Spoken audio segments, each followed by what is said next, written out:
Every 100 years, the forces of good and evil are at a balance, allowing for either side to take power.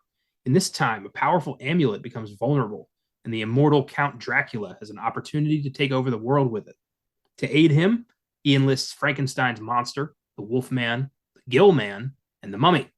And the only ones who can stop his evil plan are a group of horror movie loving kids who call themselves the Monster Squad. I'm Connor Eyzaguirre, I'm Caleb Leger. and this is Filmgazm.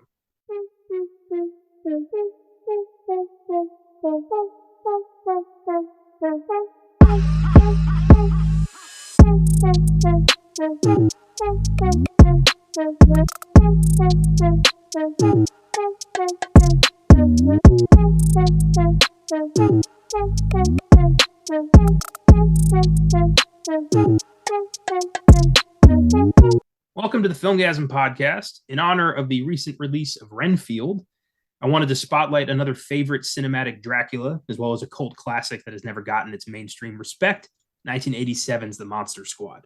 A cult film, if there ever was one, and I'm curious, Caleb, what's your history with this film? I've seen it very recently. This is my second time watching it. Yeah. First time was back in this was back when certain family members weren't going down the route they were going down now, and I could watch movies around them easier. So it was a couple of years ago. I was on Prime, and it was one of those films I always heard about, and I put it on. So I was like, oh, why not? I think it was when I was actually visiting my family around October time period. I was like, oh, let's watch it. And I put it on and I really, really liked it. Definitely like your classic style 80s like films and then lines and things like the Goonies and stuff where kids are feel like actual kids and they're presented with this outrageous fucking thing happening and they're the ones to stop it somehow and we just go along with it.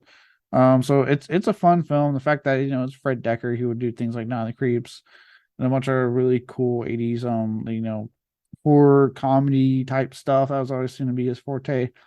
Um, so this is a great film. I really really like this film. I'm surprised this isn't, to a lot of horror buffs, this is one of the formative movies that they saw as a kid and kind of helped shape their journey. I assumed this might have been one of yours, but I guess not. That's interesting. No, it eluded me in my childhood. It was definitely one of mine. Uh, Back when I was a kid, we lived pretty close to a Hollywood Video, and we go in there to rent movies, and there were two movies I always rented if they were there. One was 1987's Harry and the Hendersons, like one of the only Bigfoot movies ever made, and the other was 1987's The Monster Squad. I don't know what it was about these two movies, but anytime they had them, I was like, oh, I gotta get that. And I would watch the hell out of them. And this movie just, it was all the monsters versus these kids. The kids never once questioned, the existence of these monsters or why they're in town. They're just like, Dracula's here. We got to stop him. Like, there's no like pushback on that. It's just, he's here. No one else is going to do anything. It's got to be us. I love that. They never once go to a grown up for help. They're just like, we got this. And I just, kept it in my head. Every time I was at Hollywood Video, I'd rent the Monster Squad. I didn't even realize it didn't get like a DVD release until like the mid 2000s.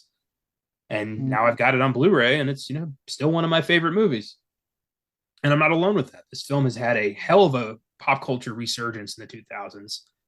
And it's become, a big favorite in the horror community. And you can see why. It's a fun movie. It doesn't, knows exactly what it is. It's awesome. So I'm excited to talk about it here today.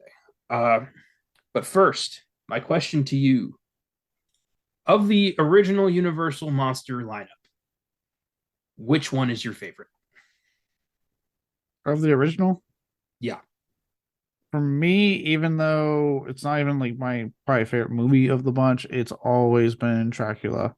Um, But just I've actually I think seen that one probably the most of the original around the Universal monsters. Um, it's purely Bela Lugosi's magnetic performance in that movie. And just always thought vampires were cool. Like I've always found vampires cool. As a kid, granted, obviously, you say that, and most people think of like the underworld films nowadays, or the spandex and the leather and whatnot. Um, but there's that feral side of them that movies will sometimes explore, like 30 Days a Night. I thought did a good job exploring the more like vicious side of them that I kind of would like to see more often. Um, but yeah, with Dracula, there's something about watching Lugosi on screen that just hypnotizes you like instantly. And not like it's hard because like Boris Karloff as Frankenstein's monster is phenomenal. That's always been a great one. Obviously, Lon Chaney Jr. as the Wolfman. Always loved the Wolfman. But yeah, I would say Dracula, and actually, he doesn't get talked about enough. Even though he did have that recent, what it's 2023 now, it's like 3-year-old remake. The Invisible Man would probably be my second favorite. Like Claude Rains fucking made that character amazing to watch in cinema. So he'd be like actually a big like second runner up for me would be the Invisible Man, believe it or not. But yeah, Dracula all the way. Yeah, Invisible Man. I like to believe he's in this movie too. We just, he never talks. You never see him. Yeah, he's there. He just, minds his own business. Uh, I was surprised at how high a body count the Invisible Man had in his movie. I think he's got the highest body count considering he like derails a passenger train and kills like 100 people. Yeah, Uh, I'm going to point that out. This was a movie from the I want to say the 40s was the Invisible Man. Invisible 30s? Man was 33. Okay, 33. Killed children, I should point out. Like, Jesus Christ. Yeah, pre-code, I think, back when Hollywood could actually have some balls. Yeah, that and Frankenstein Yeah. did that. So obviously there's a famous scene from Frankenstein. Yeah.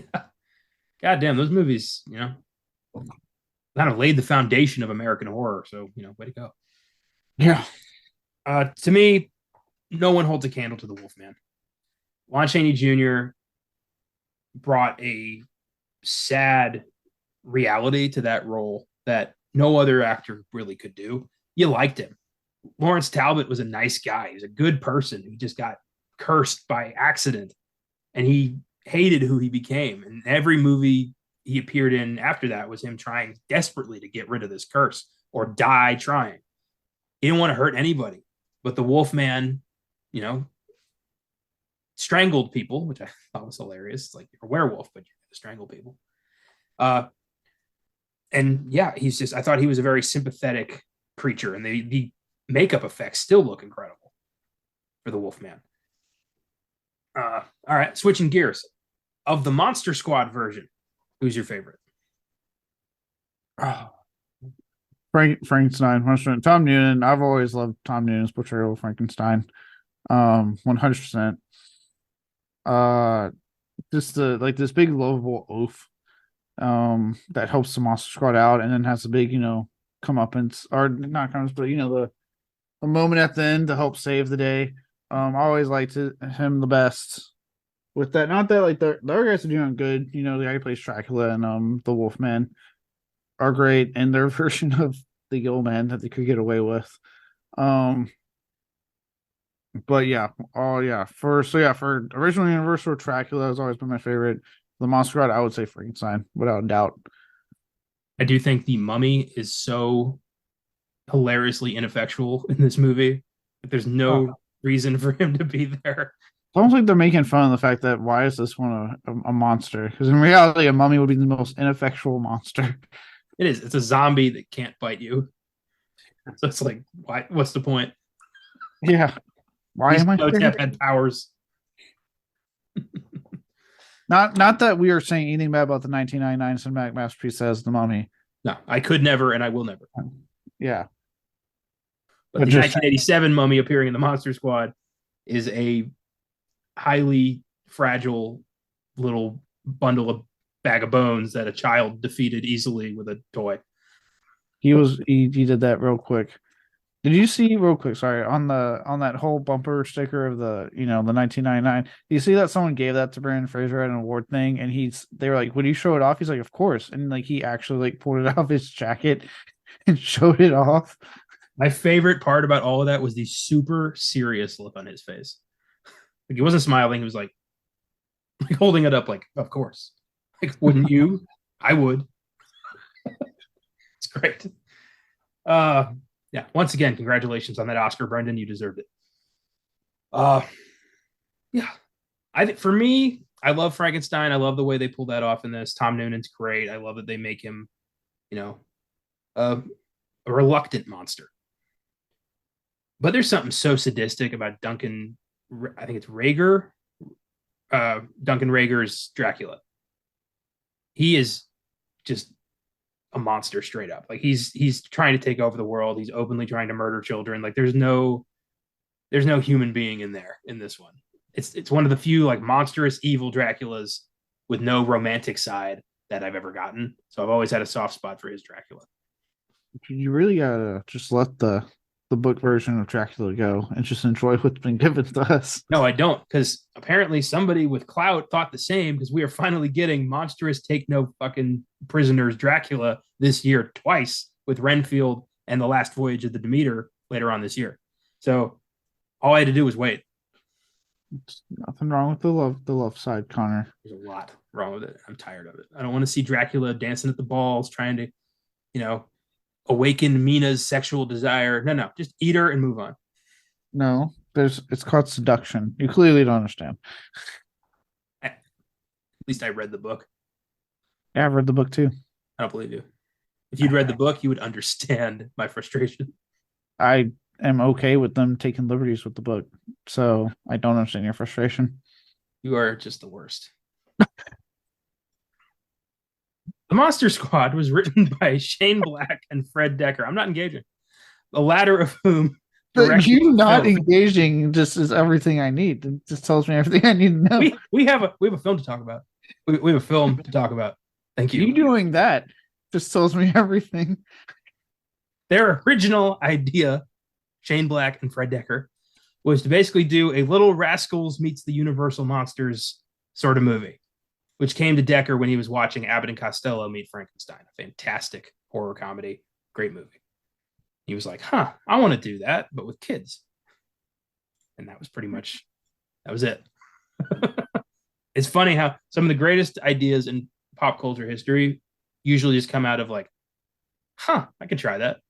And then you get like, fucking Star Wars. Yeah, because again, for all you whining assholes out there, that nothing original comes out of Hollywood. Yeah, nothing original is coming out of Hollywood for fucking decades because the well ran try long time ago. Everything since pretty much like the 60s has been this meets that with a blank twist. Yeah, and we just have to hope that the people making it are actually like have a heart and care about what they're making, which is what gets us a good movie. We have to hope that because the ones you get that are clear just cash grabs. Yeah, Exactly. So Decker was just finishing writing Night of the Creeps, and he offered his friend and roommate Shane Black a shot at helping to turn his pitch into a screenplay. So they worked on this together and created the Monster Squad.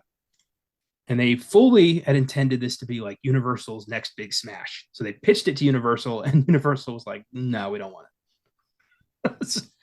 There was one producer who especially thought this was garbage and pretty much told everyone else, like, say no, we're not doing this.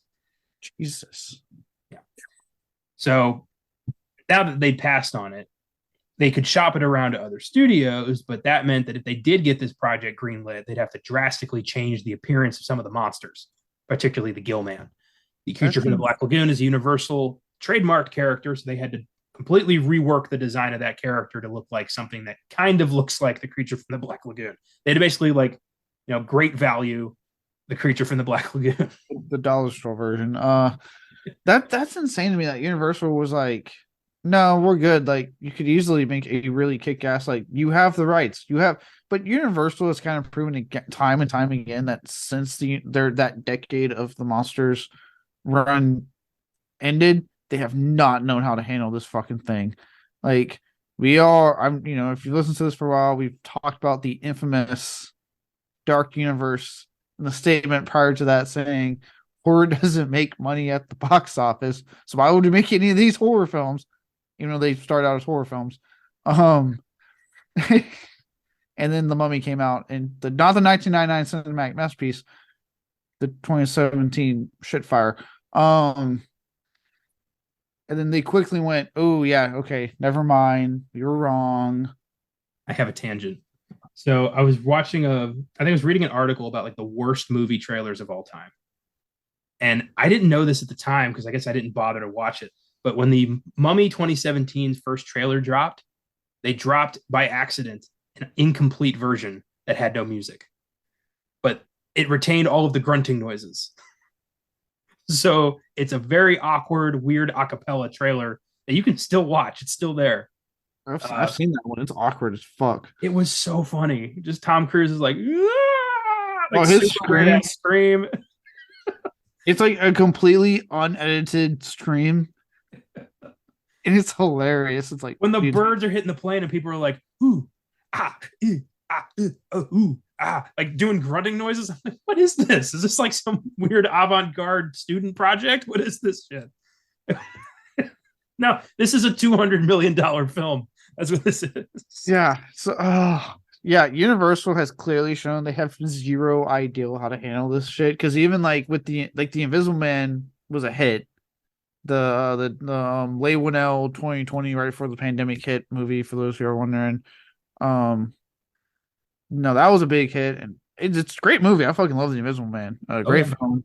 Um, but like that was a hit, and then like pandemic happened, and they had all these announced projects that I guess just aren't happening. Like they're so up in the air about if those projects are happening now or not.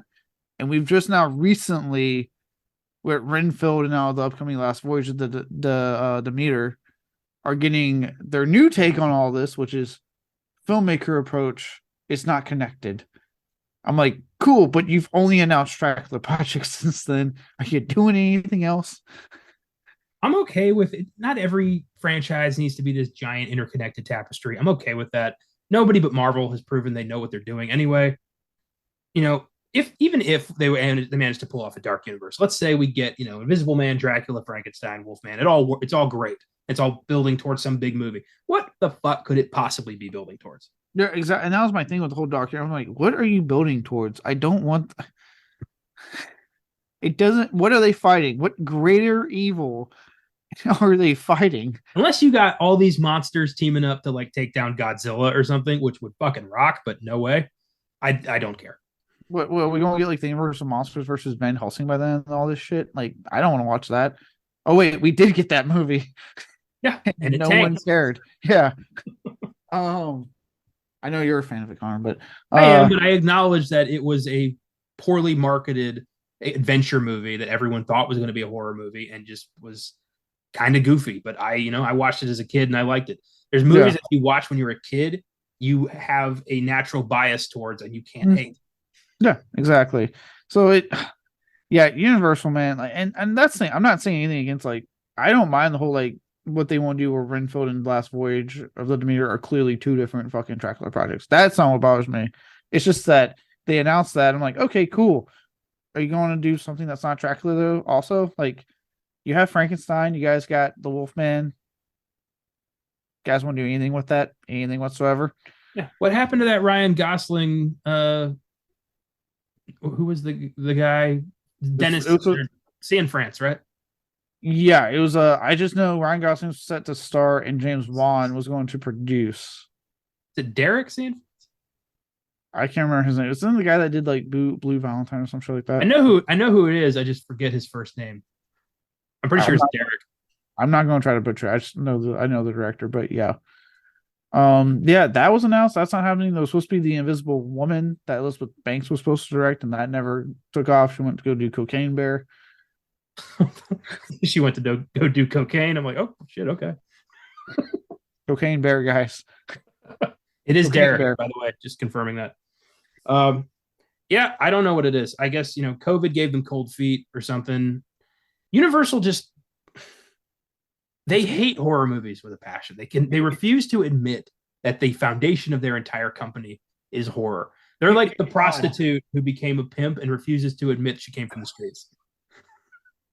Like, we all know. We were there. We saw you sucking the dick. Just admit you did it. Like, Jesus Christ. We won't think less of you. Just own up to that shit. We saw you in the back alley, god damn it. Okay. I'm thinking of a certain comedian that got canceled when it comes to that joke, and I'm not going to repeat that joke.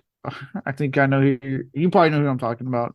Um, I know. Oh, I know exactly what joke you're talking about. Yes. yeah, yeah, kind of a funny joke. But um, yeah, I don't understand Universal one bit. Like between like there's like a weird like what's weird too is that like they hate horror, but they are like one of the most risk taking studios out there because they are the ones that put out fucking Cocaine Bear, and I'm like, I don't understand you guys. Like you don't know how to handle your own library of content, but you will just put out like solid. It's because they're good at partnering with other studios, right? Like they have their partnership with Blumhouse, which has worked out for them numerous times. I believe they actually partnered with them on the Halloween films, the You recent set.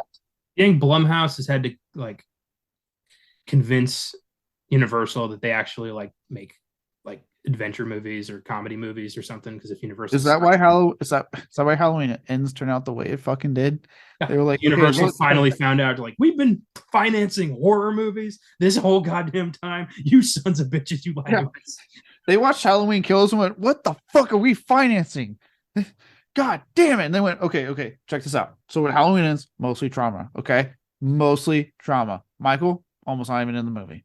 They went, all right. Like Jason Blum's being like kicked by the head of Universal, and Blum's going, "It's a psychological teen romance. I promise. Oh my god, please." Have you ever seen Rebel Without a Cause? That's the inspiration. We swear. For those of you who thought Halloween ends and know what I'm talking about, Rebel Without a Cause, James Dean classic, tell me that movie was not feeling like that for most of it. All I know is it's tearing me apart. Uh, anyway, it is, yeah, the weird, complicated relationship Universal has with its own past that it can't seem to rectify and only seems to embrace when the film is a huge hit. And then they're like, yeah, we're so proud of it. It's like, shut the fuck up. Yeah. Stop being a weekend dad and parent this fucker. Aren't you? And hell, look, Universal, you're the franchise known for family. You know what I'm talking about. You movie folks that know a certain franchise they own. If you're not, I'll tell you, Fast and Goddamn Furious. So how about you treat all your properties with the same respect you should treat your family? Does Vin Diesel want to turn his back on family? So why do you, Universal? Now I'm just picturing like Vin Diesel as Frankenstein's monster. Family good, fire bad. Look, I want to say it. I'm going to watch Fast X because I do think they're dumb fun movies, even though I didn't really like the ninth film. I've seen, yeah, I remember that. Where we Yeah. were like, Yeah, but look, even I sat there at one point. I was like, I wonder if I should count how many times he says family in this fucking trailer. I have seen 5 through 9 and Hobbs and Shaw in trailers. I'm gonna see 10. It's just, it's what you do. Sometimes I want to turn my brain off and watch some Carfu. Is that so bad? I would say I want to watch whatever surprises they have in store, but I feel like the last trailer said, "Here's everything in the movie, no surprises. Stay them in it." John Cena got him. I would not be surprised if we get a fully CGI Paul Walker. They keep alluding to it. I'm like, no. I'm waiting for like, I don't remember who the hell the bad guy was in the first movie, but he shows up. He's like the orchestrator of all of it. Like, this is for stealing my VCRs or something. You know what I want? I want them to get Cole Hauser, who was a villain for Too Fast, Too Furious, and that's right. For those who don't know, Rip in Yellowstone, or as I know him, Toombs in Pitch Black. I want him to come back, but looking like he does in Yellowstone. The fucking cowboy get up and the beard he has going on. I think I've said this in a previous podcast, but I'm going to reiterate because I love this so much. I think Fast 11 is going to be the last one, they said. Yes. At the end of Fast 11, Dominic Toretto is abducted by aliens who scar his eyes so he can only see in the dark. I was going to say he should just become God at this point.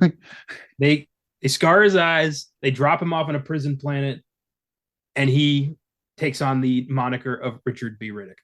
And it just goes right into Pitch Black. Do it. Why not? What would it be any more ridiculous than a fucking car going out of the sky and crushing a tank? I don't think so. Yeah, and look, as someone who who loves Pitch Black and has lost all hope, even though they've announced it, because I guess Avenged's finally fucking ready. I am not like, give me something. So I'm not hyped for the fourth film that you've said is coming out. Furia, right? Yeah, Riddick Furia. It sounds too Look, much like furry. I think they should retitle this. well, that's where porn comes in now, doesn't it, boys? Uh, think about that. Yeah, there it is. Think about that for a second. Um, His name is Dick Riddick. it's fine. I'm sure there's a porn parody where that's the name they picked. They don't have to try that hard for that one. They really don't. They could even keep the title Pitch Black.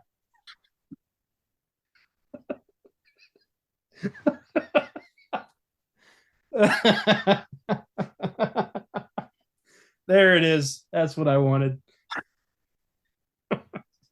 We veered very off topic. I was gonna say, for those who look, I'll say right now, porn parody titles are the best fucking thing in the world. Best.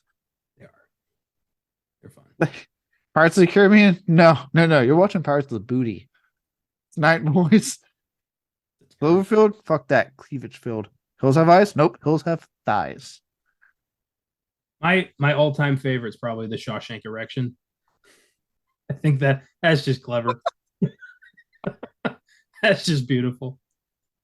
I like when they can't do anything, so they just excuse me. They just do like Halloween, a triple X porn parody. I'm like, oh, I'm so glad we clarified so I don't grab the wrong Halloween. Halloweener? Like, come on. I'm not even getting paid for this. No, they do that occasionally. I think there's one that's called Scream, the triple X porn parody. I'm like, yeah, well, I mean, I wouldn't really change the title either. It's so easy to change that one. All you gotta do is take the S away. Cream. Yeah. 5. Now, anyway, I don't remember how we got here, but how we got here, I don't know, but that was a tangent. Yeah, but Universal. Own your past. 5 cream, sorry. Okay. Universal. Oh boy. Trying to think of one for the Monster Squad now. The Monster Dong. Okay. I guess. God damn it. It's not even that funny. I don't know why I'm laughing. Because that's how much effort I feel like they put into this. And the plot for those things are just like no effort. Just look, how can we throw as much sex into this thing as possible? Dracula's gonna take over the world. Well, let's fuck. Yeah. At least one guy's like, hey, they're not gonna be kids, right? And everyone went, you sick fuck, of course not. Jesus. Because even porn has standards. Yeah. They still made a Rugrats parody, which is like, why would you do that? That is a little weird. I'll always say, I'll never forget when I watched Devil's Rejects and I found out that Tommy was voiced by E.G. Daily, who's a super hot female in real life. And yeah, I did not know that. And I'm watching Devil's Rejects, and someone's like, that's the voice of Tommy. And it's right when she talks about the scene about jerking the dude off. And I'm like, oh, that shattered everything. Well, as long as she didn't do the Tommy voice, I don't think it's that bad. She kind of naturally sounds like Tommy a little bit sometimes. Oh, that's unfortunate. Well, anyway, Universal passed. They had to redesign the Gill Man, put Frankenstein's bolts on the forehead. Dracula is pretty public domain. They didn't have to do much for Dracula. Wolfman, they had to basically make him look more wolf than man. They still kept the pants, so you couldn't see his wolf dork.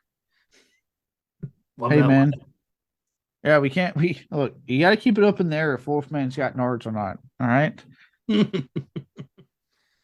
Oh, boy. That's a mystery that you probably don't want to find out. If I'm ever in a position to kick a werewolf in the balls, that's probably not what I'm thinking about.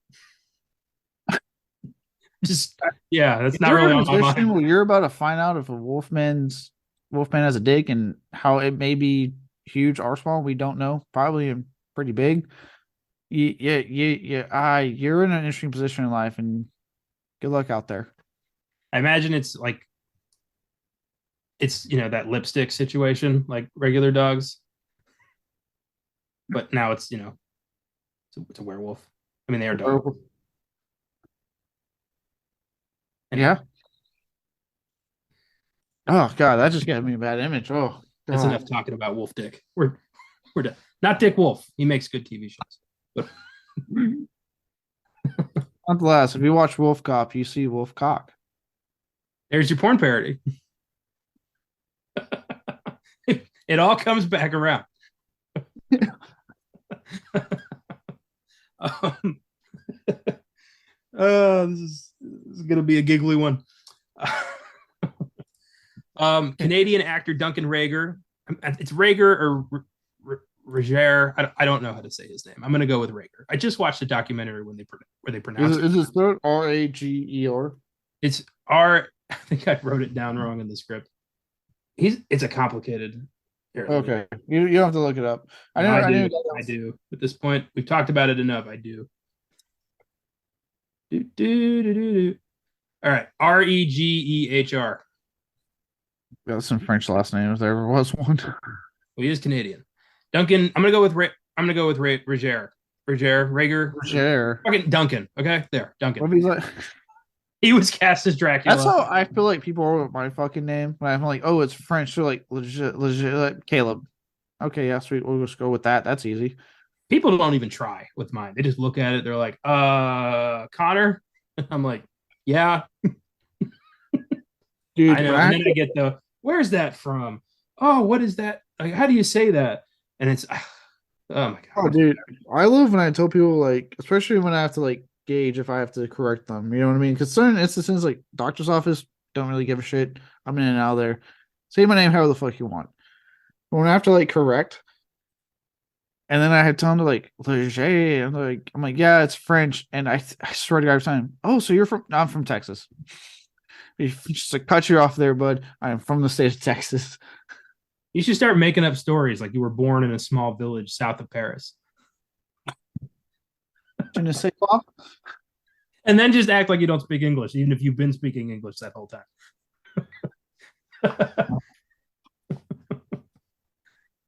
French, the language of love. There's just so random shit like that. You just morph into Pepe Le Pew. You're just hitting on everybody now.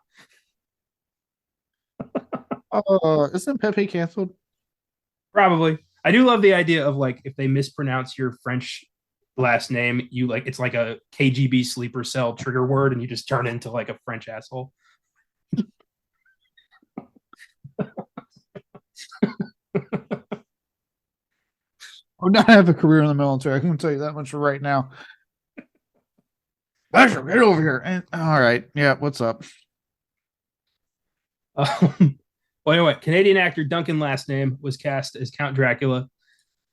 He won the role over a then unknown Liam Neeson, who was the second contender, and he had a role as like a shape-shifted Dracula that got cut from the final production. Interesting. An unknown Liam Neeson. Yeah, could have had an Irish Dracula. Would his family have been taken? Taken, but he's a vampire. How badass would that be? He has a particular set of skills. Skills he has acquired over 3 centuries of feasting on human blood. At that point, I'd be like, you can have her back. I'm not fucking with that. Yeah, all right. He will find you. He will kill you. And you will rise again. The undead. Liam Neeson's great, but god damn, has that guy really ridden the Taken train since 2008? Oh, I just watched something with Liam Neeson in it. What was it? I don't remember. I liked it though. I need him to do more stuff with God, Family Guy, dude. Thank you, because his little bit in Ted 2 and his role in 100 Ways, A Million Ways to Die in the West, fantastic, absolutely fantastic. Yeah. So if I purchase this cereal, that'll be the end of it. I won't be followed. Yeah, just purchase the cereal, dude. Like in the post credit, he comes back all being up. I want a short film about what happened when he bought that cereal. I have a feeling like the Trix rabbit kicked his ass. I'm pretty sure that's what happened. Oh my god, why are you looking at this? I have a problem. I don't know. You know what was it?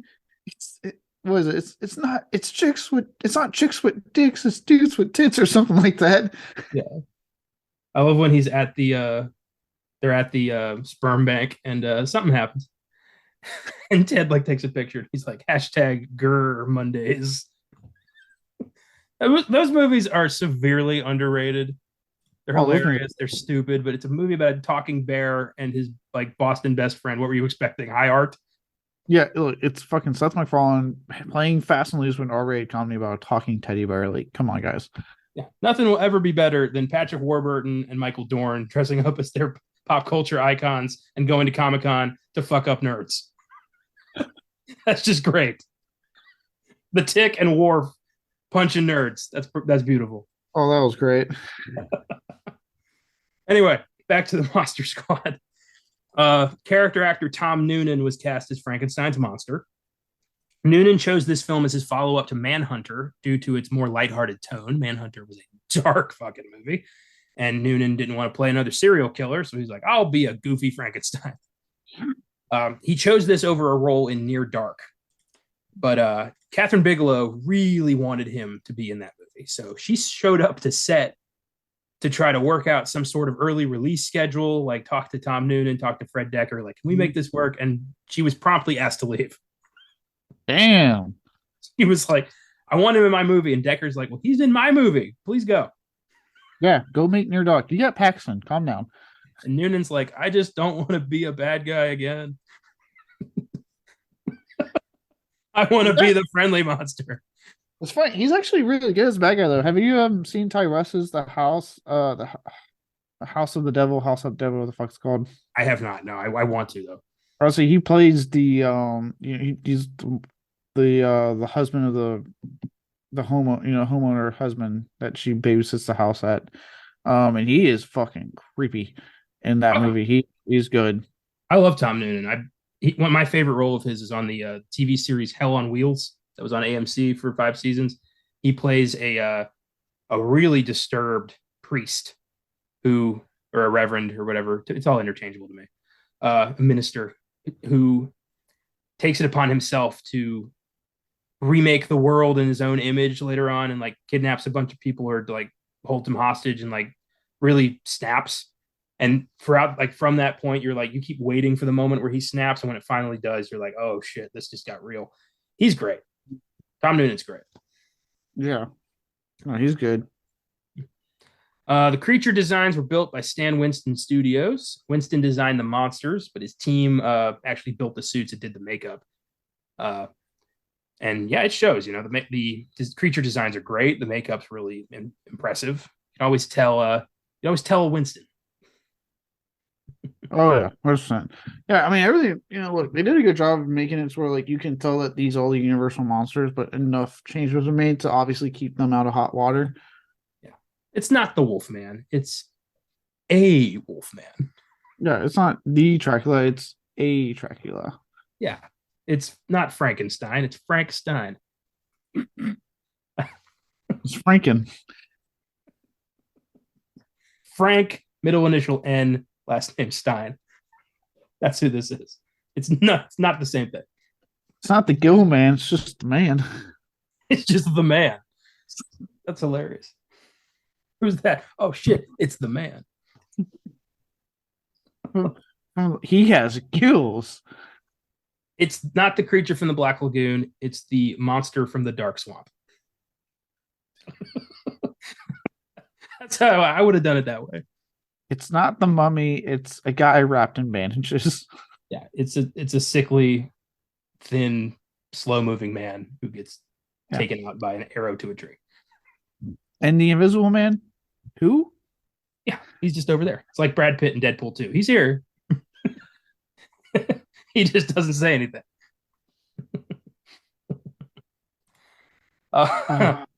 So, despite what looked like a promising, neat 80s movie, it bombed hard, due mostly to a terrible marketing campaign and the recent release of The Lost Boys. So, not the movie you want to go up against when you're basically, in the same zone. but No. you don't have a hot Kiefer Sutherland to maintain teenage lust. No, and Lost Boys was a huge, huge hit when it came out. Yeah.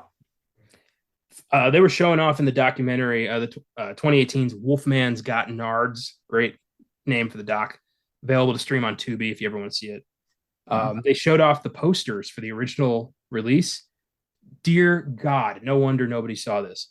It was wanted posters of the monsters, but like with goofy shit. Like it had Dracula's like mugshot. It wasn't Duncan Rager. It was just some dude who looked like Dracula. The mummy one said wanted for statutory rap, as in WRAP. So yeah, I people know. saw that I and were know. like, oh my God, this sounds horrible. So this was not marketed correctly. Wanted for statutory. Wow.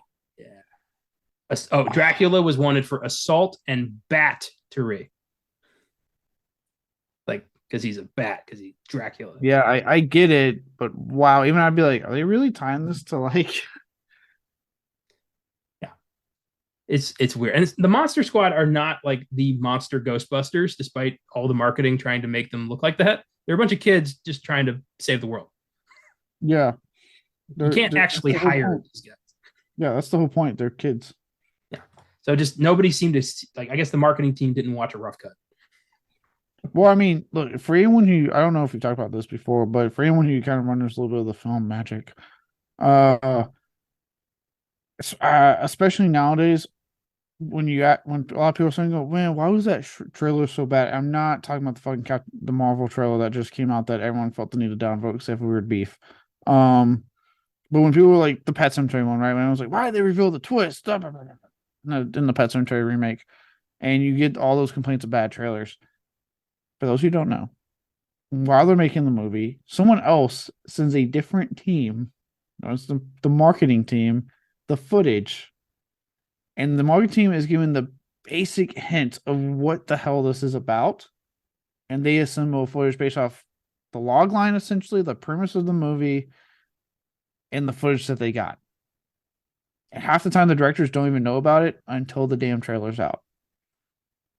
Considering marketing is the way that people find out about these movies, that this is what puts asses in seats, you think there would be a bit more of an involved process with all parties. It's a when someone was telling me, because I found that out about during the pet because obviously the directors for that movie were making the interview rounds and they were asked like, hey, how do you feel about your big spoiler and put into the damn trailer, the big switcheroo for their movie. And then they were the ones to explain to like, hey, look, we're not in charge of that. Like typically with movies, like a different team handles the marketing team handles it in a whole different area. We don't get any input. Like it's not shown to us. Half time by the time it gets shown to people that are involved in the movie, it's when it's dropping. So like it's weird. I don't know why studios do that. But I mean, I don't know why studios do half of what they do. But yeah, you think like get the people involved so they can give you a trailer that makes you go, holy shit, I want to see this. You know what I mean? Because there's been magic when you actually get the creatives involved with the trailers. I mean, there's the famous story I always tell about, the remake of Texas Chainsaw Massacre that go with me on this, ladies and gentlemen, Michael Bay, produced. But the very famous show that creatives for that got together and made about how it's a black screen. You just hear a bunch of noise, and you're like, "What the fuck is going on?" And all of a sudden, you hear the chainsaw just again revved up, and it busts through the fucking black screen, and the word pops up, "Texas Chainsaw Massacre," and you're like, "Holy fuck, yeah, I want to see that." It's like, why can't we get more trailers like that where you just get the fucking creators involved that are like, hey, look, this is how we need to market this movie. Yeah.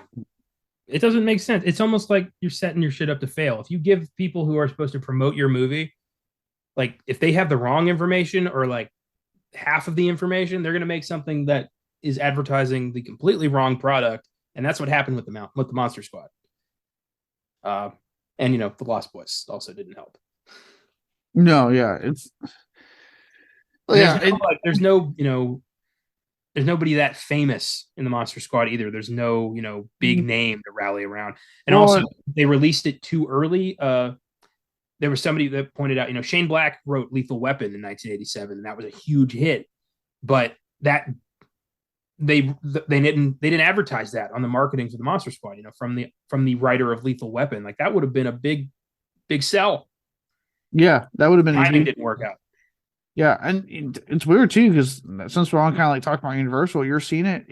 You're seeing it this weekend. This past weekend with the box office take for another one of their properties with Renfield.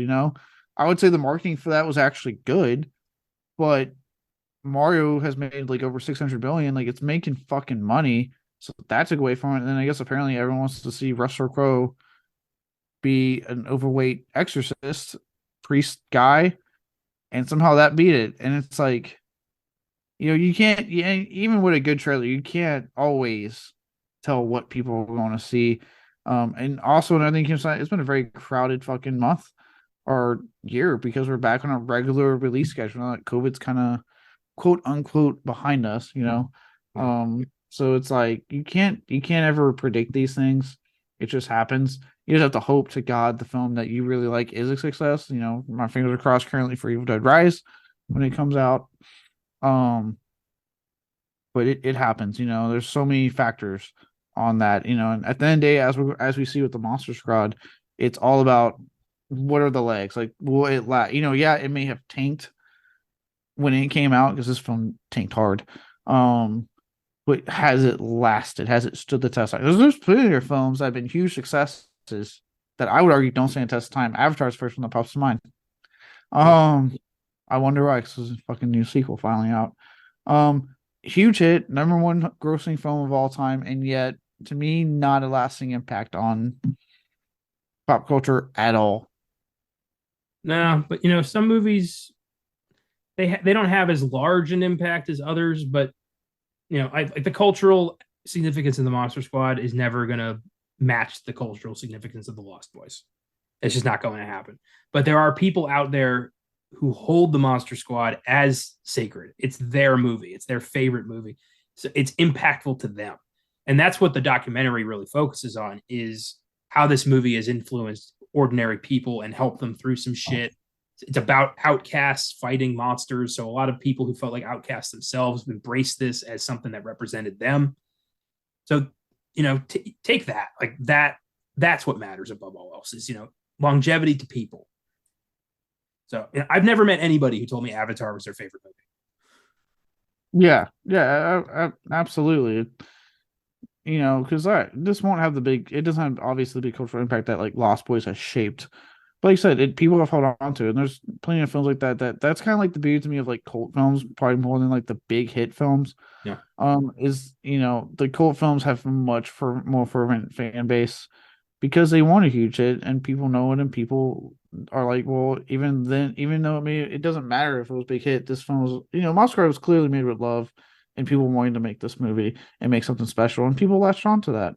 And we always talk about gateway horror is an incredibly important thing. Well, Fred Decker is still very bitter about the fact that this wasn't a hit. I mean, he's interviewed in the doc, and you can tell that he's very jaded about the fact that this tanked, and people only really cared about it 20 years after it came out. He had this like, where the hell were you people in the 80s kind of vibe. He said like this is his best. He believes this to be his best film, and is very hurt by the fact that nobody cared until it didn't matter. I get that to an extent. No, obviously, his career did not go the way he probably intended to. But dude, people are liking it now, man. Like, don't be bitter. Yeah, I mean, he was, he was grateful to the fan response. He just wished it had come with the film, or initially, so he could have a little bit of that success for himself, which I get. I mean, it's your idea. You want people to care about it when it matters. Yeah, dude, like art, whether it's movies or video games or music, it's fickle, man. There's so much stuff that like will be a big hit when it comes out, and then kind of like no one talks about afterwards, or like Monster Squad or something. It doesn't really do great when it first comes out, but also it gets reevaluated. On the music side of thing, look at like all the new metal bands that got trashed when they came out, like Limp Bizkit and stuff, and all of a sudden now you can't talk badly about these guys. Like all of a sudden now they're like sacred. And it's like, what the fuck happened? I will gladly talk shit about Limp Bizkit. Give me as much time as you can. Gen Z approves Limp Bizkit. I was not seeing that outcome for 2023 bingo. I don't know. I remember. I think what was it? It was the Fanatic that the Beyond the Bad we did back in the day, where I just went after Fred Durst like he owed me money. You did. I'm surprised Gen Z didn't attack us. Good times. Gen Z's doing it all for the nookie. God damn. I don't know any of their fucking songs. I can't make those arguments. I never bothered with Limp Bizkit because I respect myself too much. Oh no, I know those songs. Did it all for the nookie. Yeah, the nookie. Yeah. Stick it up your ear. I don't know why he says ear. That's just a weird word. Especially if you know he's a weird little man. Yeah, especially if you know what Nookie's about. It's a weird area. I'll say that. Ugh, Limp Bizkit. Why? Because they just keep rolling. Damn it. You get two. You get two. That's it. That's one more than you should get. Look, I just like to talk about my generation. God damn it. Damn you.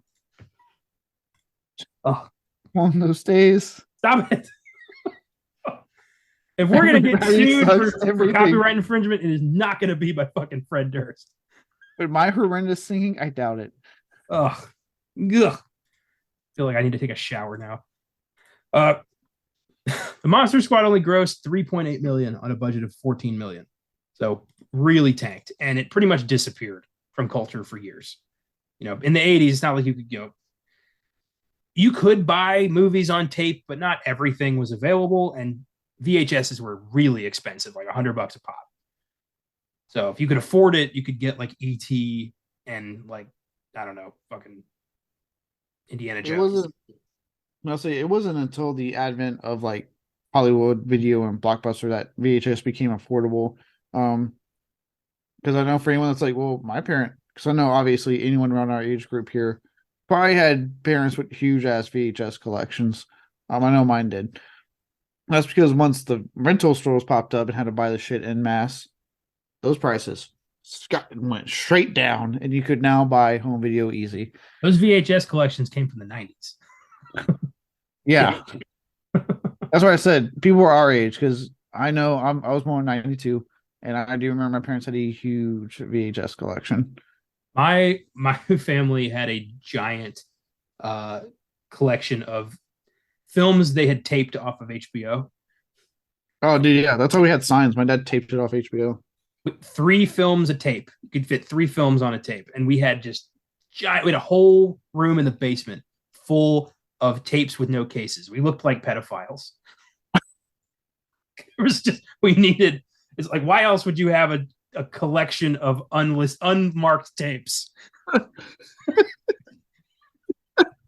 Like, seriously. It's a weird thing to walk in on if you don't already know us. Jesus Christ. Oh my God.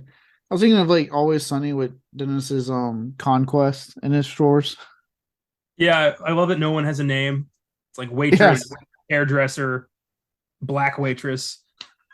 It's so terrible. One thing though, our tape collection is a huge ass fire hazard. No one ever really thinks about that, but huge. Yeah.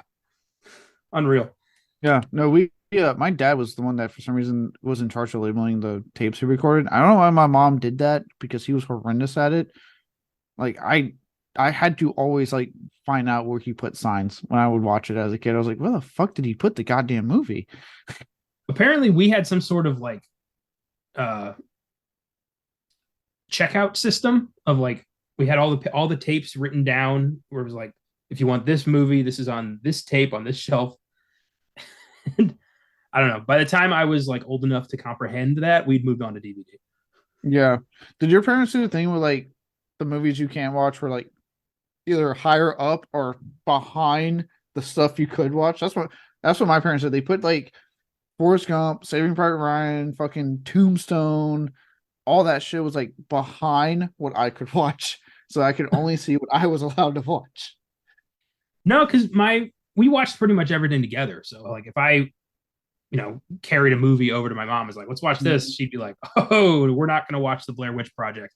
How about Who Framed Roger Rabbit? So, that's I mean, kind of how it worked with us. I'll say it didn't work because I caught on and I'd pull out mine to see what the hell they were hiding from me. I was like, well, all these other movies. So then they'd be like, hey, I want to watch Tombstone. And I was like, you cannot watch Tombstone yet. Okay, fine. I won't be your Huckleberry. How's that sound? Weird that you were already referencing a movie you haven't seen yet. It's only because I've seen it now. I know. I'm picturing you in that moment saying that, and they're like, "How does he know about that?" I see now. I should have looked at my dad like. My dad did get in trouble when he showed me Chucky, and I got a nightmare that night. You look like somebody just walked over your grave. I like that was one of the best days I found. I was like, I want to watch this. My dad's like, I'll watch it with them. It's fine. My family was so cavalier towards like the rating system. My mom just didn't want me to see boobs. Anything else was up for grabs for the most part. I feel like if I ever have kids, I won't care. I'll be like, look, don't cuss in real life. Obviously, do not do the horrific violence stuff you're seeing in the movies. And like, we'll talk about their shit when you're older. I'm pretty sure the first full-length R-rated movie I saw was Blade. And I'm talking like when my mom wasn't like throwing her hand over my eyes to protect me from horrible shit. If we're talking that, it's The Thing. And I saw about 10 minutes of that movie through my own eyes. We're just done. I gotta be careful of kids because of like the horror films I have, like like the route I've gone down with some of my horror films, man, and like the more extreme stuff I've watched. Like even I can say like, no, I'm not ever going to be like, all right, Charles, let's watch Cannibal Holocaust, The Sadness, Old Boy, a Serbian film, Martyrs, Inside. Like, let's go. Like, no, that's gonna fuck a kid up for life. What I'm really concerned about with you is that you've seen so much horrific shit that I imagine you might not really know what's scary anymore. So like your version of like, light beer might actually be pretty fucking sick, terrifying shit that's gonna really mess that kid up. So I asked this: when you have kids and this happens, please reach out to either Josh or myself to get a second opinion before you show them anything. You get a text one day. You think The Sadness is a okay movie for a 6-year-old? I'm expecting like I went with Hellraiser, and I'm like, no. So Sadness was too much. So I chose Hostel. Oh my god, I can totally see this happening. Oh my god. So thanks to HBO and video rental stores, interest in the Monster Squad never went away. HBO showed up first, I think, in like the late '80s on cable. It should have been, by the way that it kind of worked then, it would have been probably the late 80s by the time it showed up on cable. Yeah. And this is before, The Sopranos and like original programming. This was just movies. It was movies without commercials.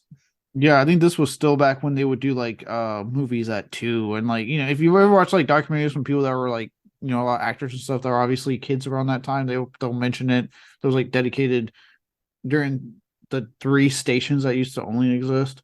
They had dedicated like times of movies at 7, and they show like movies at that time. I think that was still when that was going on. Yeah, for Monster Squad, I believe, well into the 80s.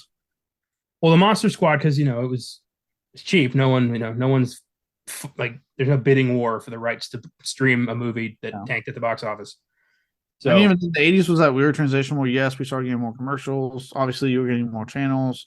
But then you were getting things like HBO and stuff were starting to come out and be like, no, channels dedicated to just showing movies unedited on TV. Yeah. It was very, very good if you were, a kid who couldn't afford to go to the movies, but weirdly your family could afford cable. So right. You got the warning, don't watch HBO at night. I watched HBO at night. I didn't know there was like softcore porn on HBO at night when I was a kid. I didn't know. I didn't have like TV in my bedroom, so I just watched tapes. I didn't VCR. I didn't watch my movies. As a kid, I had no idea what people meant by Skinamax. I thought it was like a whole separate channel. So did I. Actually, when Seth Green brings it up in Austin Powers, I thought he was mispronouncing Cinemax. Yeah, I was like, guys, Cinemax shows movies. And one night, I was like, oh, The Hills Have Eyes on Cinemax? Sweet. It was like 2 a.m.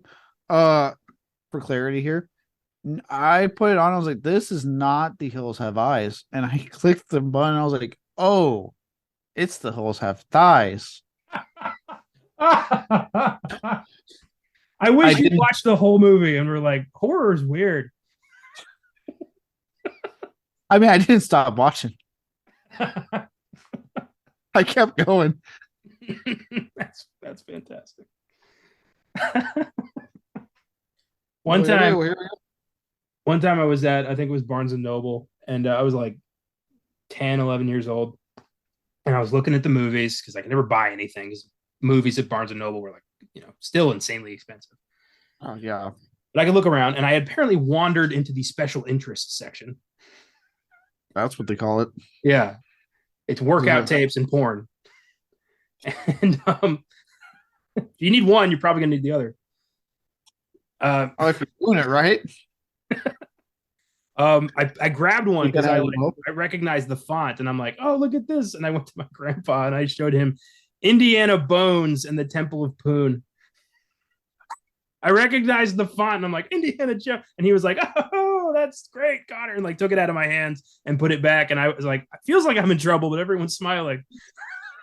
Like I could I remember that like it happened yesterday. Poon? Are you serious? Yeah.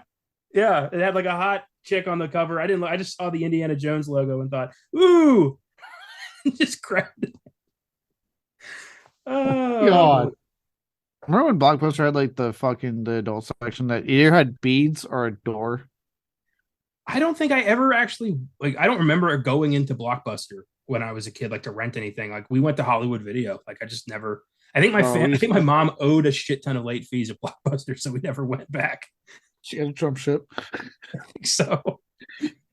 I usually when I was hanging out with friends, we go to the Blockbuster.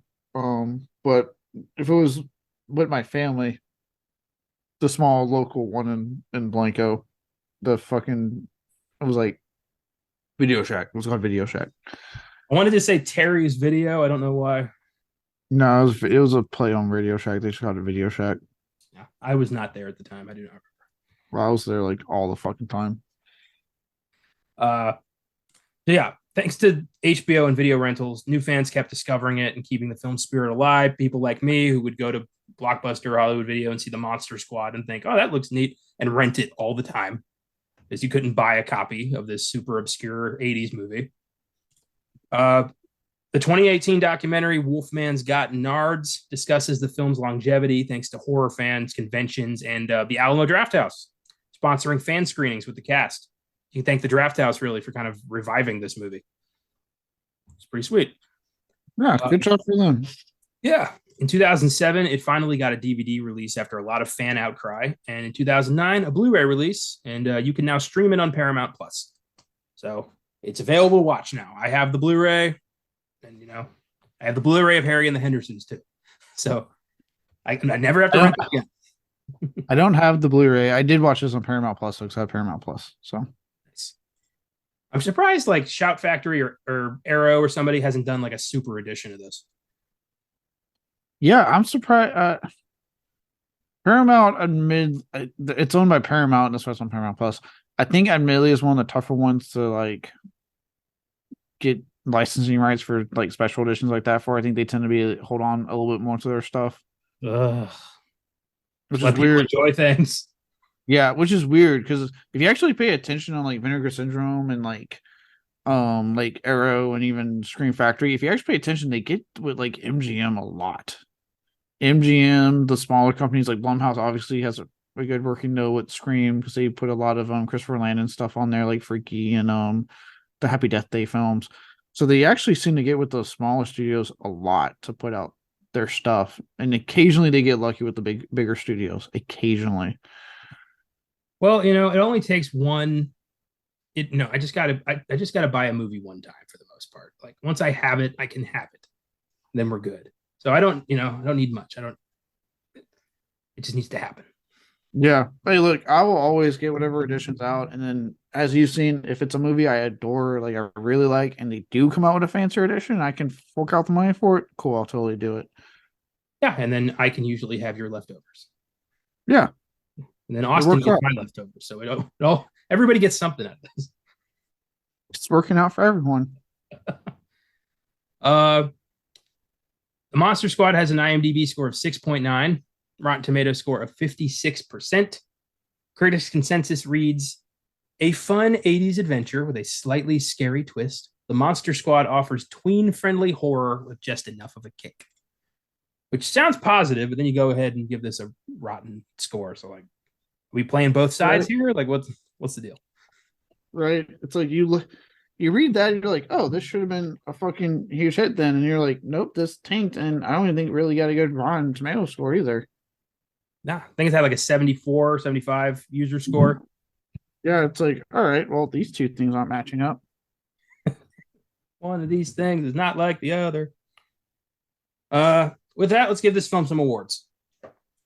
We've got the Quentin Tarantino Award for the best line of the film, the Thomas Newman Award for the best music moment, the Philip Seymour Hoffman Award for the best performance, and the John Carpenter Award for the best scene. So let's start with the Tarantino, the best line of the movie. What do you got? I got one that consistently makes me laugh. It's a really quick moment, but it's like the reaction's great. And that's when they find out they have to find a virgin to do the spell. And the kids randomly go up to Rudy at the little like cafes at, and the line when he's like, Rudy, question. Do you know any virgins? The spit take he does, because that's the only way you respond to that question from a child. You're like, I'm sorry, what the fuck did you just ask me, kid? One of my favorite like things about this movie is that Rudy's really only in the club so he can peep on the guy's hot sister from the treehouse. That's the only reason he's there. But then he becomes like the most committed member, and like really, he takes down like 3 monsters. Yeah, and I love how he calls them out when they're like, there's 2 ways to take down Wolfman. He's like, okay, well, what's the other way? And they don't have an answer. He's like, exactly. I love when he's like, he's given vampire like death ways, and he's like, I give up daylight, and they're like, nope, sunlight, and he's like, hey, what other kind of light is there during the day? I love that. Yeah, the virgin thing is great. I love when they're interviewing the sister about whether trying to ask her if she's a virgin, and Rudy's like, we're just trying to determine if you ever in some point in time been dorked. Like, that's the word he comes up with. Yeah. That's how he asked that question. Rudy's actually really great, but I just love, like, I'm just imagining him in his shoes. He's at a cafe or whatever the fuck he was at, getting a quick little like lunch. It looked like all of a sudden these kids, hey, we got a question. Okay, yeah, what's up, dude? Do you know any virgins? Like, I'm sorry, let's ask that again. What? Mine fluctuated. I love a lot of lines from this movie. For a while, I had I think it's from either Horace or Patrick. It's when they finally meet scary German guy, and he's really nice. And one of them goes, "Scary German guy's bitching." Like, never fails to make me laugh. So I almost went with that, but I had to just go with like one of my favorite reveals of the movie, and it's at the end when Dracula picks up Phoebe, screams at her, "Give me the amulet, you bitch," and like scares the shit out of her. And then Frankenstein shows up, grabs Dracula, and my quote is when he goes bogus and like throws him into the church. Oh yeah. I fucking love that. Oh, that's great. Yeah, I'm about to say like the line he says to that little girl when he grabs her. Even I was like, "Jesus, this Dracula does not care." I was like, she's a child. Let's calm down on the word we're using there. Fun fact: I found out in the doc. Phoebe, the actress, was not aware of how that whole thing was going to go down. So Fred Decker told her, "Okay, so Dracula is going to grab you, and at some point you're going to scream." And she goes, as a professional, she's like, "Well, when do I scream?" And he goes, "Oh, you'll know." And then says, "Action." And Duncan Rager, who she was already pretty fucking terrified of because of the red contact lenses, hisses at her and screams, "Give me the amulet, you bitch." And she really freaked out. So that's a legitimate scream of terror in that scene. Oh, shit. Yeah. So I don't know if that's, exactly ethical, but it got results. you know what, it got results, and I am sure that afterwards they were very nice to that little girl and be like, "Hey, are you okay? It was just for the shot. We didn't actually mean anything that was said." It was funny in the doc. They interviewed her, and she's like in her 30s or 40s now, and she was like, he was fucking terrifying. Like she's still living this. She was like, he was scary. Red eyes. You kidding me? Like she still had a lot of fear of this guy. And even and Dracula was like Duncan Rager. They talked to him too, and he was like, that little girl could scream. That's what he said. I love it. Good doc. Honestly, yeah, I plan on checking it out one day. I honestly, I completely mind blanked on it when I was like, because I watched for the recording. I watched maybe the day before we recorded this, and I don't know why I didn't think like, oh yeah, I should watch the doc. It fucking slipped my mind. I was like, oh yeah, that's right. The Wolfman got Nard's Dark. I've been meaning to watch that anyway. Yeah. Well, I'm trying to, with this new podcast format, I'm trying to rely less on, sites like Wikipedia for my backstory. Like anybody can fucking look at Wikipedia.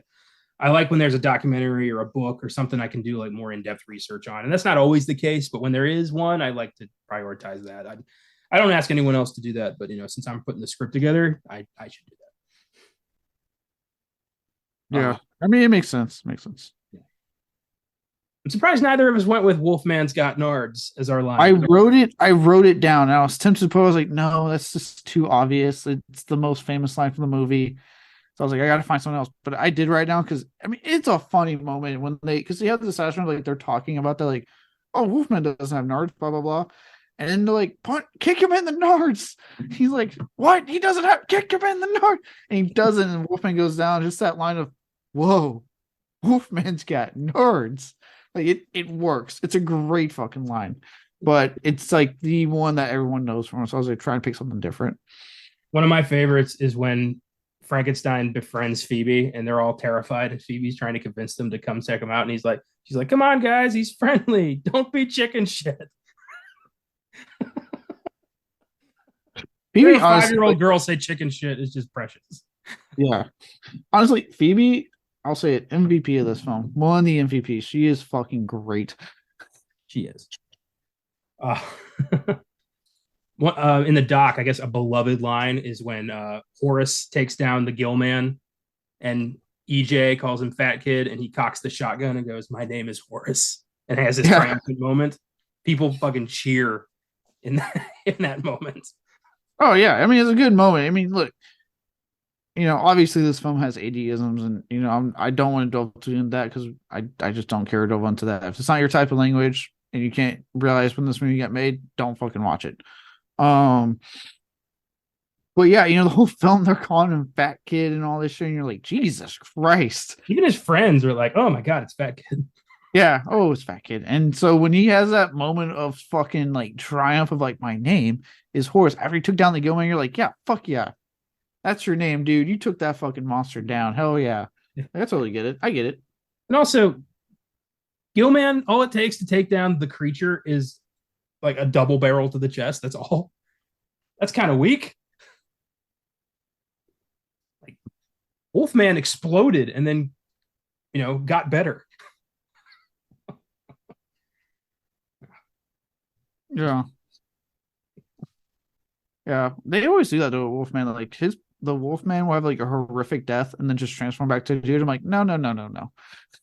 Well, especially in the Universal, like, canon with Lon Chaney Jr., like at the end of the first one, he's beaten to death by his father with a silver stick.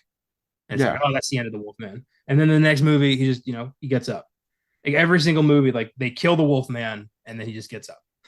Like, so can Silver even really do anything? Is it just permanent? He is forever the Wolfman. It doesn't. Apparently, Masquerade, if you hack him up, he gets back together. That is insane, though. I love that touch. Like, damn. So just a silver bullet. I mean, when the guy turned back, like if the guy had turned back to a human being after experiencing that, would he be like suffering with like even more insane trauma from having fucking exploded? Right, getting cut up, like Jesus Christ. But he just like, what am I? Unreal. Uh, the Thomas Newman Award, the best music moment. What do you got? I put so this was hard because it's not like the score is like terrible, but there wasn't anything that was like gripping me throughout the movie. Um, but then because it's the 80s, we get the common denominator amongst any genre of 80s film, and that is the montage music.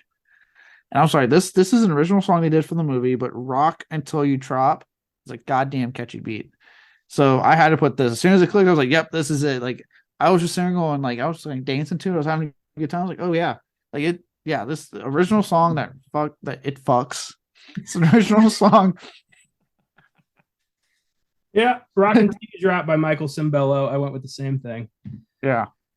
I love a good montage. I love a good, prepping for the final battle where they're making silver bullets and business cards for some reason.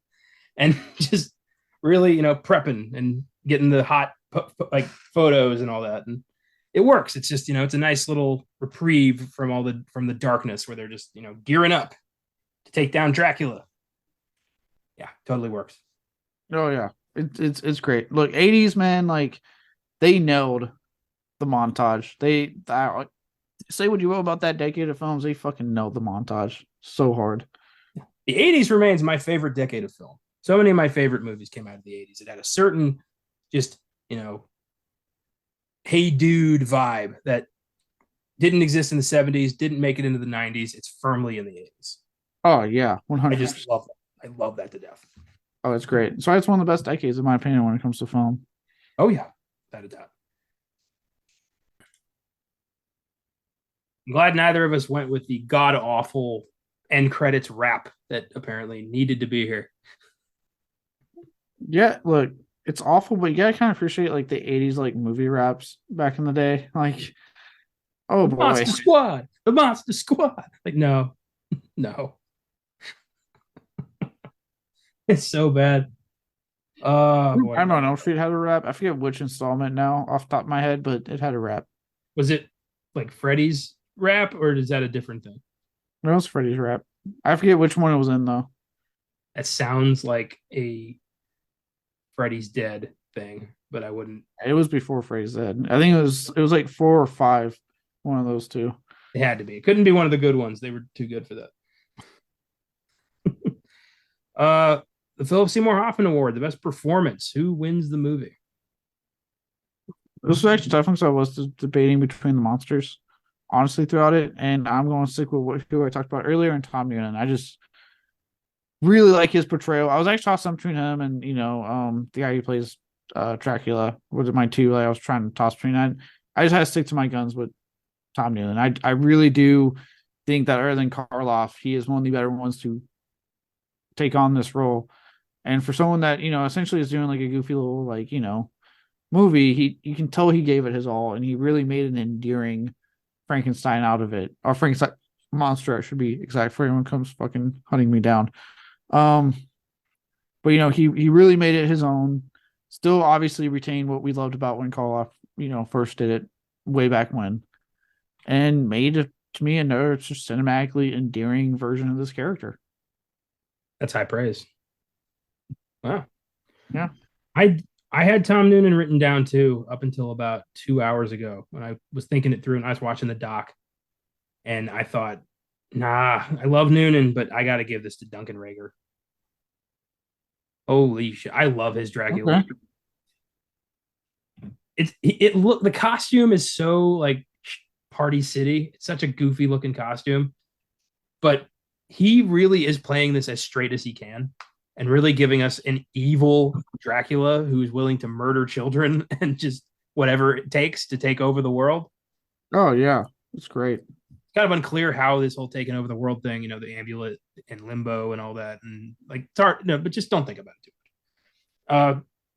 Yeah, I love his Dracula from screaming at Phoebe and when Fat Kid puts the pizza on his face. I love that. Like garlic. I love it. Fat Kid just carrying pizza around. Oh yeah, I forgot about that. And so I was like, is that really? I was like, that pizza has fucking garlic on it, doesn't it? Sure enough, when he shoved it in his face, like, God damn it. If he'd shoved that in his mouth, this would have been over. Dracula's dead. Oh yeah. Oh, God. No. Yeah. Um, yeah, there. I think the guy who played the human version of the Wolfman. I thought he was really good. He was really good. Yeah. You could tell again, they all do a good job, honestly, of retaining elements of obviously the original take on these characters. Um, but making it work for this film. They retain what works, but then make it work. Because yeah, the guy who plays the uniform of the Wolfman in this is actually really good. And the whole like I like the little nod at the end when he finally dies and he looks at him and says, "Thank you." And like, okay, like like little things like that. Like, yeah, these I like all the guys who played, the monsters quite a bit. Yeah, his name was Carl Thibault. Yeah, he was good. Uh, Scary German guy. I love scary German guy. I love that even after they find out he's not scary, he's still called scary German guy. They don't just call him like friendly Well, German guy or just ask his name. 80s got it. 80s got it 80s, man. Like, Uh, I do love the little touch of like, when they ask him, you sure do know a lot about monsters. And he goes, as a matter of fact, I do. And he closes the door and the camera lingers on his Holocaust tattoo. Like, good touch. oh, All of a sudden, it's like, oh, yep, we love this guy now. We get it. We understand why he's yeah. helping these kids take down monsters. Oh yeah, it's a good quick way to endear him, and I think that was a good quick way to endear him. And then at the end, when I actually really got endeared to him too, at the end when he's trying to have Phoebe read the book, and him being like, "Don't look at her, don't look at the monster, look at me, look at me." And even at one point, if you notice, he's quick to get up and try to, obviously he's not going to do much. He's an older man, but he's one of the first ones to be quick to get up and try to stop Dracula from getting to Phoebe. So it's like, he's a good dude. He's a good dude. When he stands up and like stands in between them, still reciting the German, and Dracula does like some weird beam at him that doesn't do anything. But Yeah. it's, it is. I was worried that we were going to kill scary German guy. I love the fake out they do when he's like, when they go to his house and he's like, time is almost up, holding a knife, and he's like, anybody want any more pie? Yeah. Oh, No like, one takes another slice, this fat kid.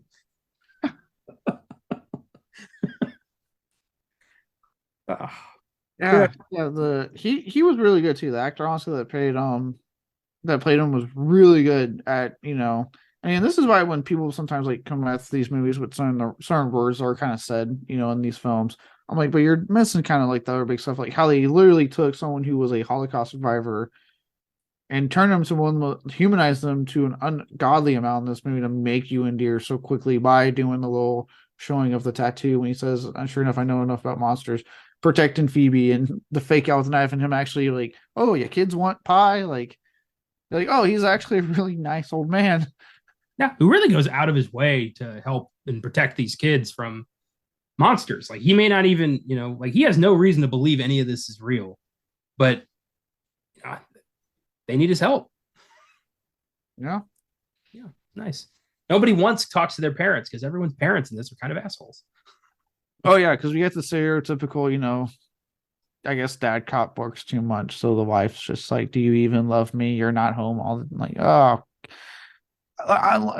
like I've said, I'm not saying that obviously there are, sometimes there are failed marriages because of, one or the other. I'm not gonna say always a man, it's 2023, guys. Um, Working too much, right? And not being there for the family. I'm not saying that doesn't happen. But with that said, the amount of times that movies and shows want to make you believe that every cop is a failed marriage because they have to work 12-hour shifts already. They're not giving enough to their family. Like, Jesus Christ, can we please move past that trope? Yeah, I agree. I also wonder, how do you find Abraham Van Helsing's German diary at like a garage sale in like LA? Yeah, how do you pull that off?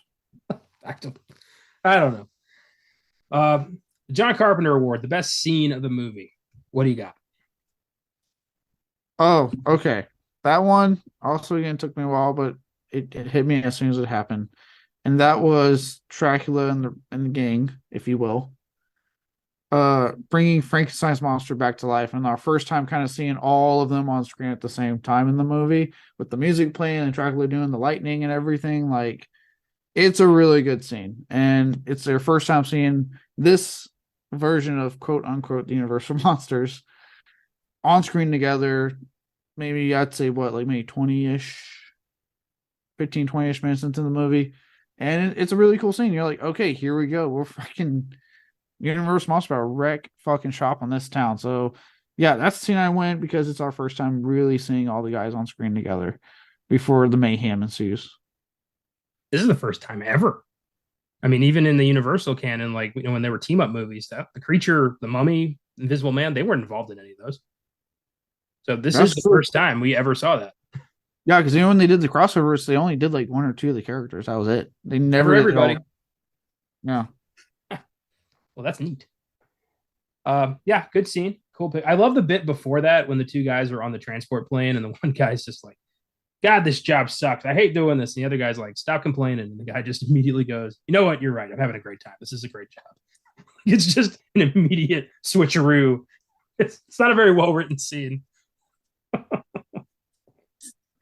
Yeah. Especially since the complainer dude played a really like mean, sadistic bad guy on The Sopranos. Really? Yeah, he played Richie Aprile in season 2. Oh, okay. Good times. Um, I went with so the best part of this movie is the finale, the third act, when Dracula's plan is enacted and the Monster Squad fights back. I went with a bit from that, and that's when Rudy takes down the Wolfman. I love that bit. Wolfman shows up after getting blown up, starts fucking up cops. Rudy's already taken down Dracula's brides single-handedly. Nobody's helping Rudy. There's like a whole squad here. Rudy. Yeah, but Rudy's fucking shit up. Yeah. The actor was later hospitalized with severe back pain for carrying that team at the end of the movie. Anyway. Yeah, Wolfman's coming up. He's taking out cops. Rudy grabs a revolver from one of the cops, starts shooting Wolfman. Wolfman's just like, you can't hurt werewolves with lead. So Rudy puts a silver bullet in there and knocks him down with one shot. I love that. Kills Wolfman. Wolfman goes back to human being and just gratefully says, thank you, and dies. It's such a great scene. Yeah. Oh yeah. Like I said, it's a great moment and harkens back to, obviously Lon Chaney's tortured portrayal of the character. So yeah, it's a great moment. And confirms there is only one way to kill a werewolf. Yeah, I love that. He's like, yeah, there is only one way. Yeah. He's going to have some severe PTSD from this. They are all going to have it, whether they know that or not. Rudy especially. He killed 4 people. Rudy was getting shit done. 5 if you count the mummy. I mean, that was him too. Oh yeah, that's right. You did do the mummy. Yeah. So, all right. So Rudy took down the brides, the mummy, and the Wolfman. Horace got the Gill Man. Frankenstein doesn't count because he's a good guy. And Sean ultimately gets Dracula. So, well done. What were Patrick and the little boy doing during all this? Pick up a weapon and fight. Jesus, it's a child. Hey, the child called in the military. All right. Crazy that they showed up too. It's like, hey, soldier people, there are monsters, and the whole fucking National Guard showed up. Right? Yeah, get rid of these monsters. It's the '80s, so I wonder what they thought they thought they meant by monsters. Just saying. Commies. That's what. Commies have infiltrated LA. We got to get them. I don't know why I thought about it, but for some reason the Rambo scene, nothing is our, nothing. I don't know why that popped in my head, but John Rambo, now working a desk job, is the one who got that letter, and he's like, "We gotta go. It's time. One last job." Just Rambo that goes to the town. He comes up out of the fucking like bushes, puts a knife on Dracula's throat. It's just like, it's over now. They're like, "What's going on?" Ah, great. Yeah, I love when Dracula gets hurled into the portal something, and Van Helsing shows up, and it's like, I got you, bastard. Like that. That's always exciting. Yeah.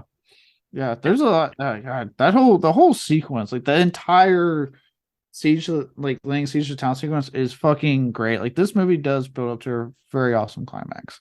Frankenstein's farewell always just makes me sad. Phoebe trying to save him and throwing him her stuffed animal so he'll be safe.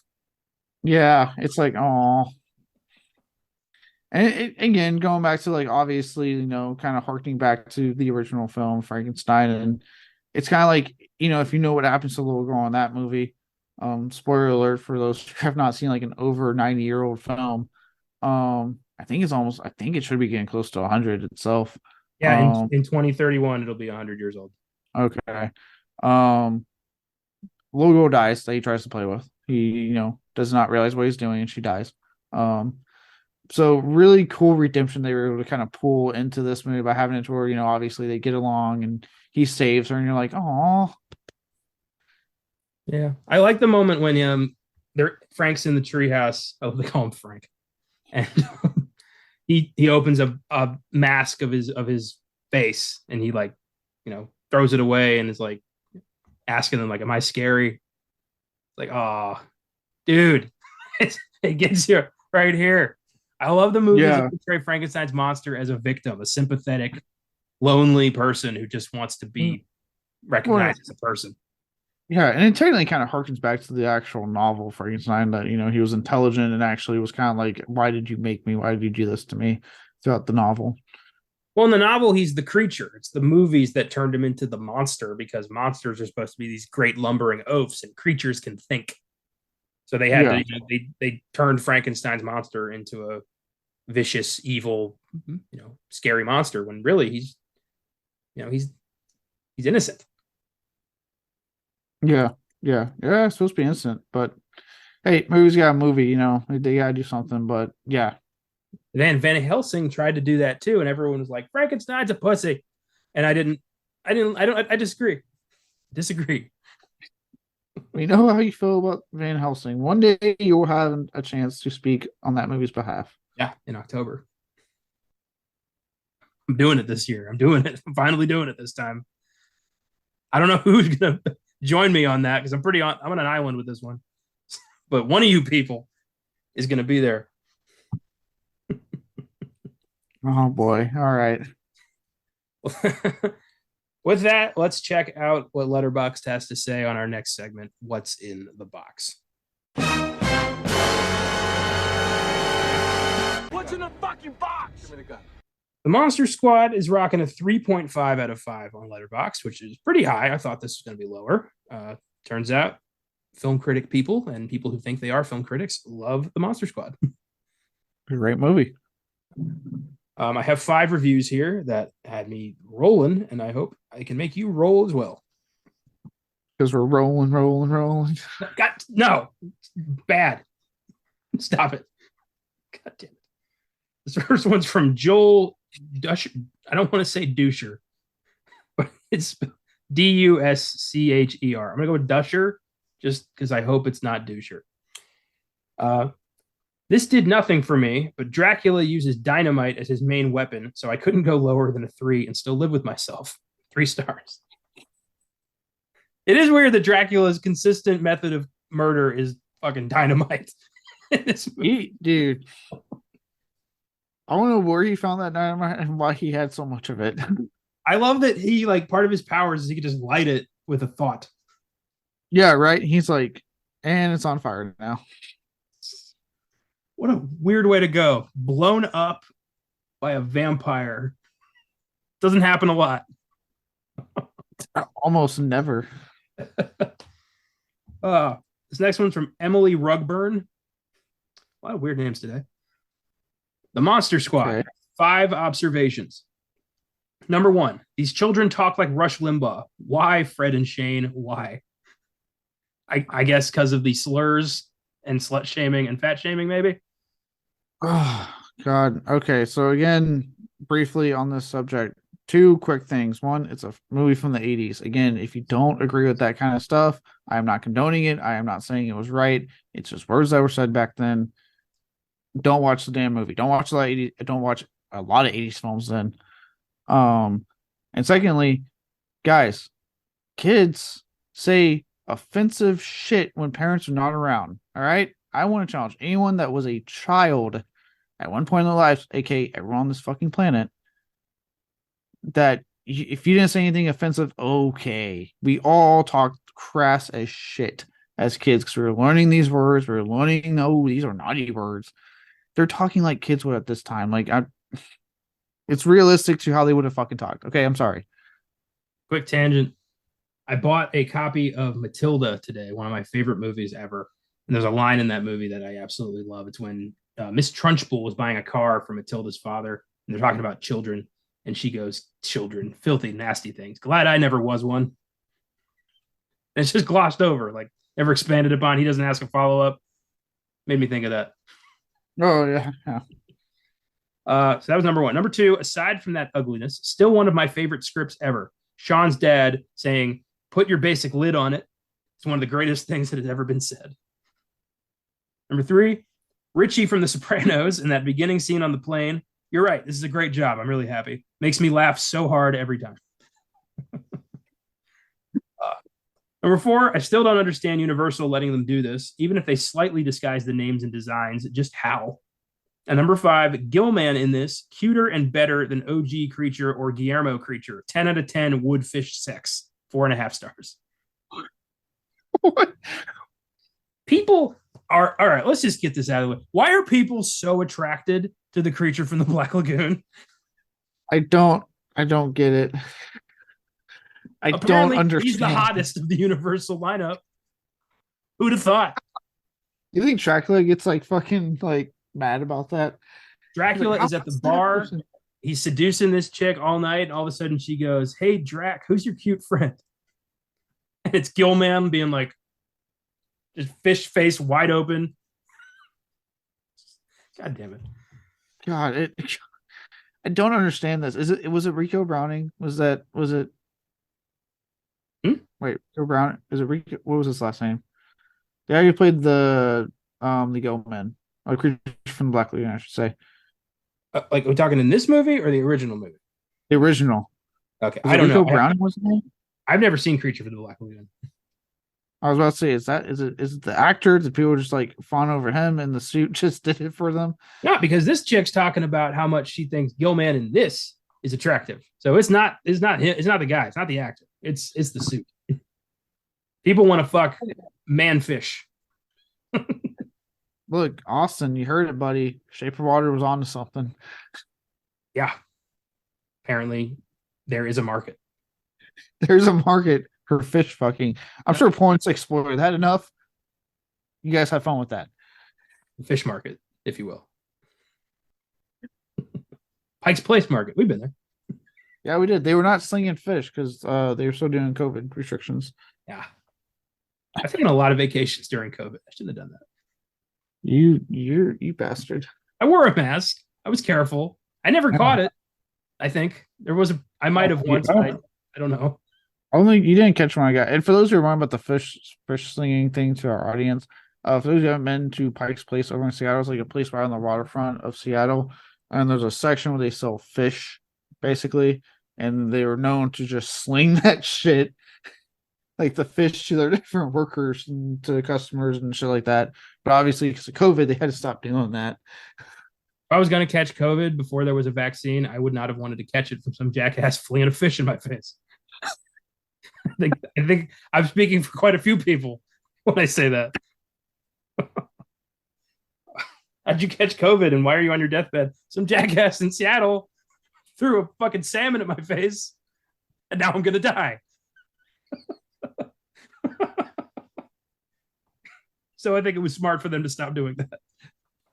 Yeah, it was quite smart for them to stop doing that. There's a lot of other stuff in Pike's Place, actually. That's pretty cool, but that was just one of the aspects of Pike's Place.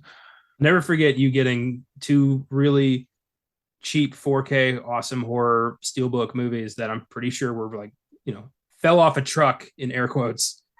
It's funny. There's something really shady about that guy. It's funny too. I remember I was hesitant to buy from him. You encouraged me. I was like, I don't know if I want to buy from this guy. And you were like, nah, man, it's cheap movies. At the time, I was, thinking back though, I Did you pay cash? I think I did. Good. That's Cash. probably why you didn't lose your identity to this guy.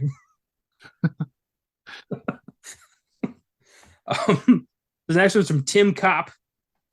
This guy hates Sean.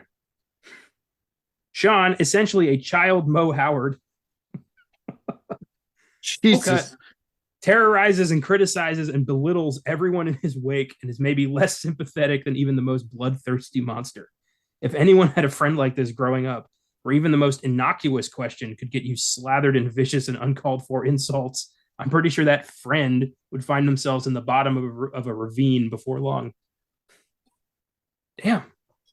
Jesus. Somebody had a friend who was not quite a friend in their childhood, didn't they? Tim Cobb. Someone had a bully who you wouldn't stop hanging around, did they, Tim Cobb? Like someone sounds like there's some repressed memories there coming out in the review. 3 stars, Tim Cobb. 3 stars. Check your shoes. This next one's from Aaron. Just Aaron. This one had me like, fuck, really just laugh instinctively. Movies like these really need to kill at least one child to establish any real sense of danger. 3.5 stars. Like, I like this, but there's not enough child murder in this. No, that's a whole star right there. God damn. Oh my God. Look, well, I personally have no issues with, a children. Careful how you word this, man. Yeah. the fake death of a child in a movie. Like, let's say, for example, the Toxic Avenger, right? Doesn't really bother me. I don't actively root for it when I watch a fucking movie, though. I'm not saying I'm going, man, this would have been so much better if a kid fucking bit it. Wouldn't it be weird if you had a friend who, like, that was all they ever talked about when they were watching a movie? They're like, I mean, it was good, but there's not, like, where's the child murder? Yeah. What if I'm saying he's like, yeah, man, Game of Thrones, that pilot was great. A kid died at the end. God. I loved when they threw Bran out the window, but then he got up in the next one, so it doesn't count. I don't know if I want to hang out with you anymore. Yeah, I might have some questions because I'm gonna be like, look, man, don't get me wrong, that was a holy fuck scene. If there was a holy fuck scene in the show, I remember watching it going, Jesus. Now I'm just picturing that guy being upset that, like, you didn't invite him to your kid's, like, 3rd birthday party. Yeah, there's a reason we don't invite Gary to the 3rd birthday party. Gary always gives very dangerous presents. Jesus. Gary, God. This last one's from Sean Carney. Oh my God, the final 15 minutes of this is fucking off the chain, baby. If I had seen this movie when I was 12 years old, I reckon it would have blown my dick straight off. 3.5 stars. Shit. Movie would have blown your balls off. That's pretty nice. I might start adapting that, like, into my own vernacular. I'd be like, how good is it? You're just going to blow your dick off. You won't have. That is a lot to live up to. That's high expectations. I'm going to, dude. So I'm about to go see John Wick 4. It's going to blow your balls off. It's so aggressive. It's such an aggressive thing to say to somebody. It's gonna like, people are gonna be taken aback every time. Like, Jesus, what? What did you just say? Oh God, I can't wait for someone to ask me how Evil Dead Rises this week. That's what I'm going to say.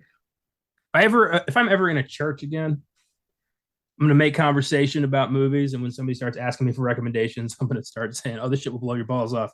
I want to say it in a church. It'll get really offensive. Look, man, you want to shit yourself? Your ball's going to blow. That shit will blow Jesus's dick right off. I'm telling you. Mary, she's gonna get pregnant again. Oh my God.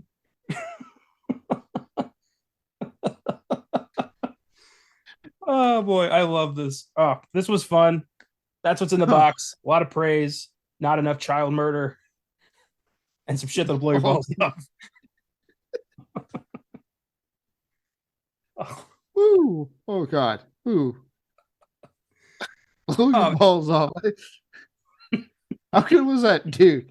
My balls got blown off. How good? I want to use it for like not even big stuff, but like I just had like a really tasty bowl of cereal. It's like, dude, this fucking Special K, blow your balls off. I'm gonna start getting uninvited to things if I use this too much. What did you do on Sunday? I cleaned my place. Now it's so clean, my balls got blown off. Oh man. Yeah, I have a feeling I'm gonna abuse this. Oh God! Oh God! Oh, I have another way I'm going to use this. I'll leave that for personal though. Well, if that doesn't blow your balls off, you're not doing it right. That's the point, isn't it?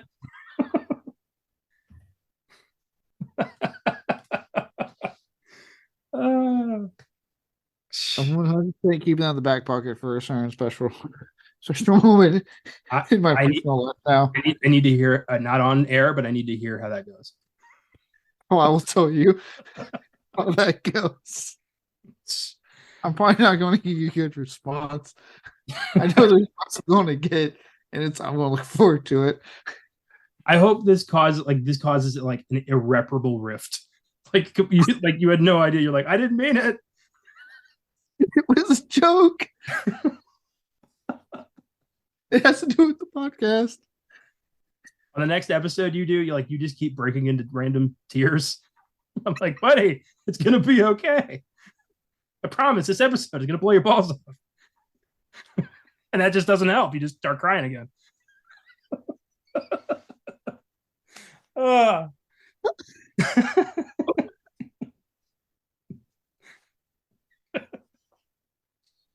Oh my God. Oh, this was great. You got any final thoughts on the Monster Squad? It's so good. It blows balls off. Go to Paramount Plus, watch this movie to blow your balls off. It's fantastic. Thanks for listening, everybody. If you like what we do, feel free to follow us on Facebook, Instagram, and Twitter at Filmgazm Productions. If you want to suggest films for us to check out, you can email us at filmgazm@gmail.com or send us a message through the socials.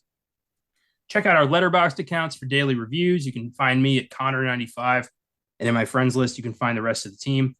Check out our website, filmgazm.com, where I have a link to my Letterboxd if you want to read reviews, and you can also find articles, trailers of upcoming films, and every episode of our show. If you'd like to become a monthly donor to Filmgazm Productions, feel free to click on the link in the episode description. From there, click on Support This Podcast. You can choose to donate $1 a month, $5 a month, or $10 a month. All donations go right back into the podcast. We appreciate whatever you think we might deserve. Thanks to the entire Filmgazm team for their constant friendship and contributions to the show. Caleb Leger, Austin Johnson, Josh Allred, Colton Jenkins, Cristian Aguilar, Isabel Gonzalez, Jeremy Johnson, Adam Johnson, and Mysia Pierce-Lewis. Thanks to Cooley Cow for our awesome theme music, and thanks to you for checking out the show. Remember, there's only one way to kill a werewolf. Don't judge scary German guys until you get to know them.